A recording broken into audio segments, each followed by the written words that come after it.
Calleja, convener ng One Sambayan. Makakasama ho natin. Attorney, live kayo sa RMN DZXL Manila, si Radyo Man Lourdes. Yes, good afternoon at good afternoon po sa inyong mga tagapakinig, tagapanood. Ah, Mabuhay po kayong Attorney, lahat. sigurado ako alam mo yung Paxilica. Opo, at hindi naman din ako sumasang-ayon na hindi dapat alam ni Vice President yan at hindi naman dapat ibaling sa staff niya kasi siya nga ay Vice President.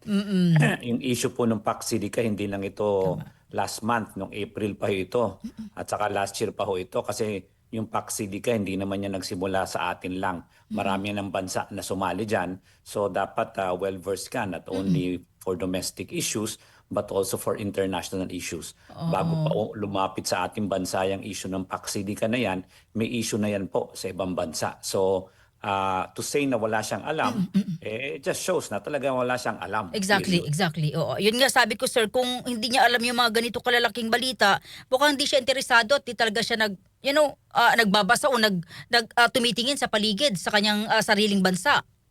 Well, as I said, no, this is not a domestic issue alone. This is also an international issue which has been there for months already. So kung hindi niya alam, sorry na lang. Talagang wala siyang alam. Period.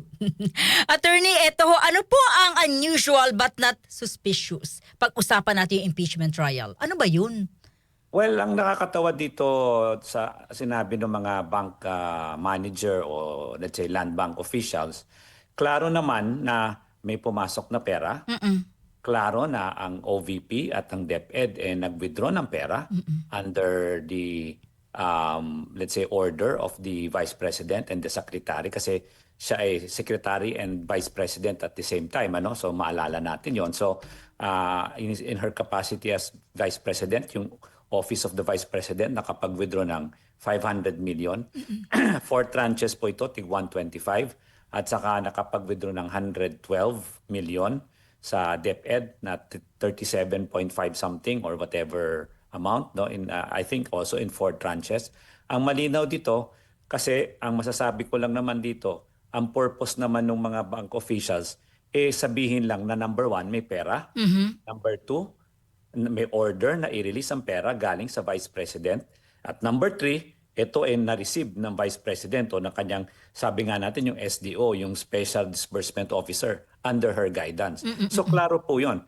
Ito po ay nasa confidential article, impeachment number 4, I think, or basta on confidential funds, number 2 ata ito, sa pagkakaalam ko.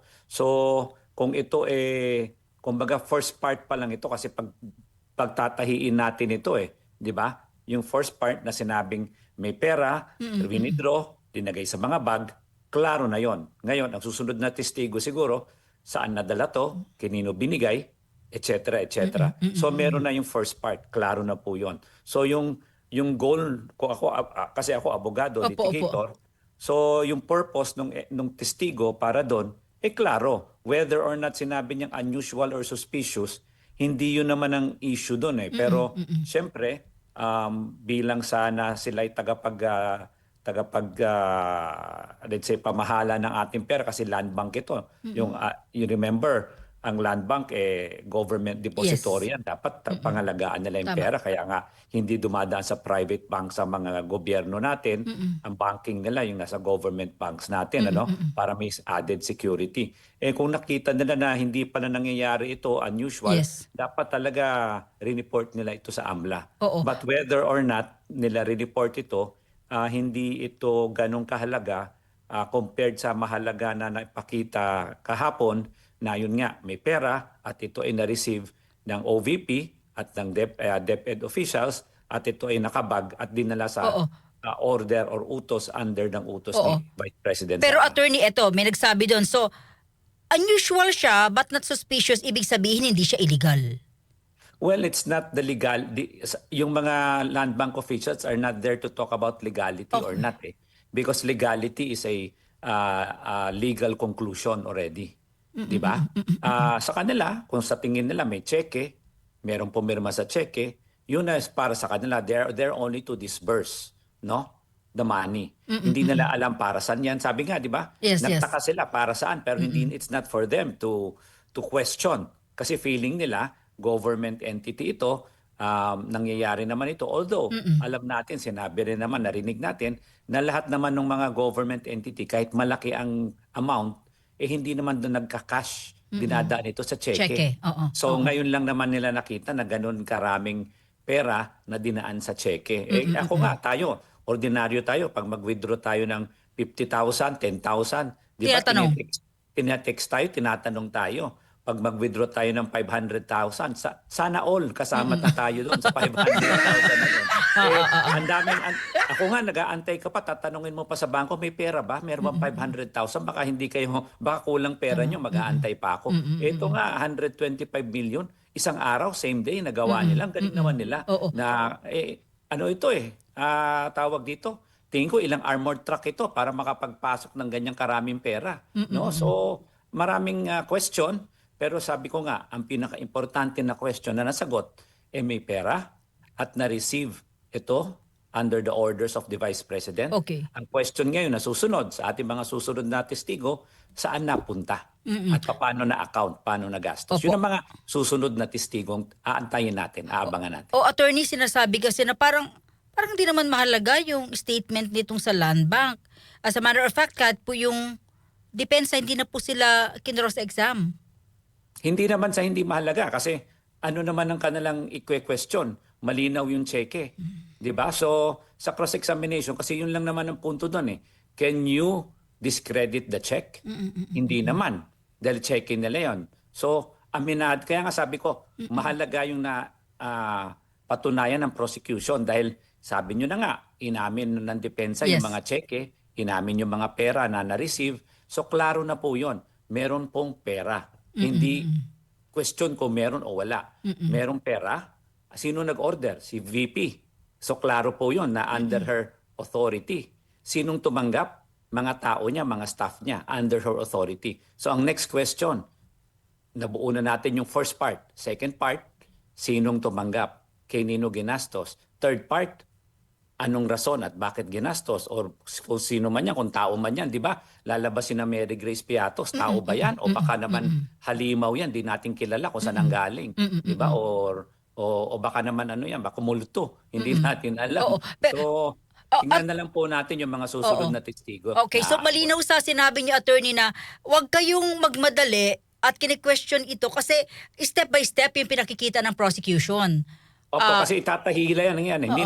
Hindi naman alam nung bank, hindi naman yung bank manager ang maggagastos niyan Kaya nga may special disbursement officer, yung SDO. Yung SDO dapat magre-receive ng pera. Re-receive nga niya, 'di ba? Siya rin dapat ang magbabayad kay Piatos, kay Uwishi, kay kay Mary Grace, etc. Tatanungin natin, sino ba si Mary Grace Piatos? Sino ba si Uwishi Tempura? Totoo ba silang tao? So tatanungin din natin yung disbursement officer. Di ba? Nakita natin, di ba, remember, yung SDO, lumabas yan dun sa Kongreso, dun sa House hearing. Nag-testify na yan dun So baka tawagin ulit yan. Alam ko, nakalista siya as one of the witnesses. So malamang tatawagin din yan. Ngayon, kung di siya mag-cooperate, malamang tawagin siya as a hostile witness. Kung di siya mag-cooperate. Attorney, eto. So paano ka nakakasiguro na yung pera doon ay para sa Intel Fund? Ayun na nga. That's why nga, yun ang next part na mga testigo natin. Kasi first part, yung pera. Established na po yun. Yung purpose ng pera, kay nino napunta, para saan, at anong pinaggastusan yan, yan ang mga susunod na mga istorya na aabangan natin. Oo, pero ang Vice President may ganito kalaking Intel Fund. Ayun na nga ang question dyan. Kasi kung titingnan natin, yung mga nakaraang Vice President, hindi naman ganun kalaki. Yung iba nga, wala. Si Vice President Lenny nga, zero. Di ba? Kung titingnan natin yung Intel Fund niya, yun na yung buong budget ni Vice President Lenny nung kanyang Vice Presidency. Ito Intel Fund lang. So nakakatawa. Paano naman nangyari yun? Number one. Number two, sa DepEd, wala ring Intel Fund nun. Di ba? Yung mga dating sekretary, kung meron man, konti lang. So bakit naman ganito kalaki na naman ang Intel Fund? So titingnan natin, ano ba ang kabuluhan yan o meron ba talagang purpose yan? Oo. At kung titingnan natin ang Intel parang ano yan parang as you go, parang depende sa gastos. Kung meron kang gagastosan. Kunyari, today, kailangan mo ng 10 million, we withdraw ka 10 million. Bukas makalawa, another 5 million kasi may babayaran ka. Di ba? Hindi naman ito. Parang every quarter, parang nakaprogram, babayaran mo, at saka yung presyo, yung amount, parehong-pareho. Oo. Bakit ganon? Oo. Parang mali. Parang hindi Attorney, ganon ang Intel Fund, di ba? pwede, Parang, pwede, parang pwede, iba ang pagkakalaanan. pwede bang sabihin doon, correct niyo po ako as a lawyer, no? Hindi lang yan Intel Fund, sa mga project ng Vice President's Office yan at ng DepEd Secretary. Bawal po yon kasi kung mga project po yan, naka-line item po yan sa budget. At kung meron na pong line item sa budget yan, yun ang pong budget ang nakalaan doon. For example, libreng sakay, for example, no? Yan project ni Vice President o di kaya scholarship sa DepEd. Meron pong pera yan, meron pong nakalaan dyan, let's say 10 million for example. Hindi mo pwedeng gamitin itong perang ito para dyan. Unless sabihin mo, yan yung pera na nakalaan dyan. Hindi naman, hindi mo pwedeng gamitin yung iba para doon sa ibang proyekto. Magiging technical malversation po kayo niyan. Kasi iba yung purpose. Para klaro po yun. Okay. Ano po inaasahan niyo po sa impeachment trial? Ano po, kahapon medyo marami nagulat, biglang pinahinto sa kanyang opening statement. I don't know kung tamang term ko, attorney, etong si Senadora Laila De Lima. Medyo... Congresswoman Laila. Yes, Congresswoman, yes. Pinahinto siya. Naintindihan ko yun. Is it fair? Sa akin lang, to be fair to the presiding officer, may punto siya, may punto rin si Pawa. Congresswoman Laila. Ang sa akin lang sana, huwag tayo masyado maging technical. Sana mas maganda ilabas natin yung katotohanan more than being technical about it. Pero I think kasi ilang beses na siyang napagsabihan na ayusin yung kanyang pananalita. Okay. Ibig sabihin yung delivery. I'm sure sa galing naman ni Congresswoman Laila, Attorney Laila, kaya niya namang i-deliver yun properly. Kumbaga, for example, sasabihin niya, instead na sasabihin niya to conclude na si Vice President nag-malverse o nagnakaw ng 612, pwede niyang sabihin na, for example, the evidence will show that we have documents that there has been, let's say, misappropriation to show that there is appropriation of so-and-so. Pwedeng ganon. But again, sabi ko nga, sana pinagbigyan siya and maybe inayos lang yung pagkakasalita. Hindi sana na nahinto ng basta ganon na lang. So, parang fair din naman po si presiding officer. Well, sa akin nga, may punto sila pareho. Pero sana nga lang pinatapos na lang na pinaayos yung wordings para hindi masyadong conclusive, masyadong may conclusion ng dating, pero may introduction. As I said, pwedeng instead of concluding na we will show that the Vice President malversed 612 million, pwedeng sabihin, for example, the evidence will show that the documentation will prove so-and-so. Parang ganon. Attorney, ano pong inaasahan po ninyo? Pinirmahan na ni Pangulong Bongbong Marcos, may green light na, may go signal na. Buksan na itong mga BIR and other financial records ng mag-asawang Duterte at Carpio. Ayan po ang maganda pong kumbaga pasasalamatan natin si Presidente. Talagang nakita natin na sinabi rin niya doon sa SONA na siya ay presidente ng buong bayan, di ba? Hindi ng pamilya or whatever. Nakikita natin na ito ay isang parte sa isang step forward para sa transparency and accountability. Pag sinabi mong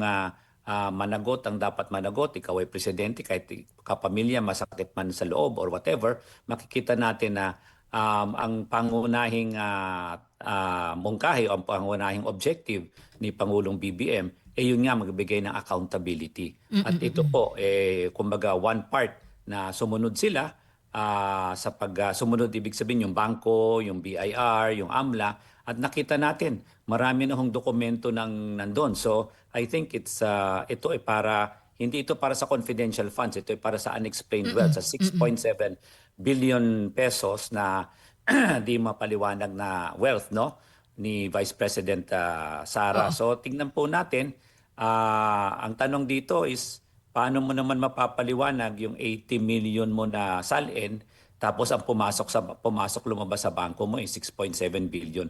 Medyo malayo po 'yon. Hindi ho 'yun million to billion, ilang zero po ang lalaktawin nun. So medyo malayong numero po yung mahirap pong ibangga. Pero tingnan po natin, let's give it the benefit of the doubt. Ngayon, kung meron talagang hindi bumangga, makikita natin talaga may unexplained wealth. Attorney, sa last question ko, ano po ang masasabi ho ninyo sa ilang mga ginagawin ng ilang mga judges, senator judges, no? Yung iba naglalabas ng mga video messages, yung iba ho nagla-live selling na ng kanilang kung anong gustong atake. Ano po ang say niyo ho doon, attorney? Baka gusto mong bumili dun sa binibenta, baka mabenta siya. Tingnan natin, ano? Pero ang sabi ko lang, yung mga senator judge, sila po ay nanumpa na sila ay maging neutral, sila ay hindi maging bias, sila ay, let's say, tumingin sa ebidensya at hindi tumingin sa political or friendly relations, di ba? So dapat po pangatawanan po nila yan. Yan po sana ang kanilang isaalang-alang dahil yun po ay sumpa nila sa taong bayan at sa bayang Pilipinas. Ngayon po, kung hindi nila matupad yun, sana naman po they take it upon themselves to either recuse or inhibit themselves or resign, whatever it is. Pero kung hindi kaya nilang magawa yun, sana man lang talagang tumupad sila or alam naman natin na may political biases talaga ang mga tao, pero sana hindi naman obvious, no? Senator judges are there not as senator defense lawyers, di ba? There are senator judges only to clarify but not to cross-examine. Ang na-experience ko, nakikita natin, hindi lang sila nag-cross-examine sa korte, sabi mo nga, pati sa live selling para silang para na silang nagbebenta ng ng kanilang opinion in favor of Vice President. Attorney, sandali, habol ko lang. So pwede sila mag-inhibit? Pwede po sila mag-inhibit but it is a voluntary act of the judges, no? Pero kahit mag-inhibit po sila, ang problema diyan, ang bilang sa kanila 24 pa rin kasi hindi naman mawawala, hindi sila makakaltas compared sa aking opinion na makakaltas sila being suspended. Let's say si Jingo at Marcoleta, suspended sila. So wala silang rights and privileges. Yung si Bato, nawawala, nagtatago sa Bato, wala ring rights and privileges yan. Pero sila, kung nag-inhibit lang sila, meaning hindi sila magpa-participate sa trial, pero mabibilang sila kasi nga, kung hindi sila bumoto, para na rin lang yung nag-no. Kasi hindi mo rin maaabot yung 16, di ba? Or 14 or 15, depende sa numero. So, inhibition, to me, also works in favor of an acquittal. So wala ring epekto kung yun ang gusto. Okay. Pero kung ang gusto nyo lang mag-inhibit sila para hindi manggulo, para hindi na mukhang circus yung ating Senado na magsasabing sana wag kayong one-sided na kung ano-anong mga sinasabi sa Senado na hindi naman tama. So pwede naman din yon. Pero yung boto would remain the same. Attorney, maraming salamat. Mabuhay po kayo. Good afternoon. Mabuhay po. Anytime po. Salamat po. DCXL. Salamat.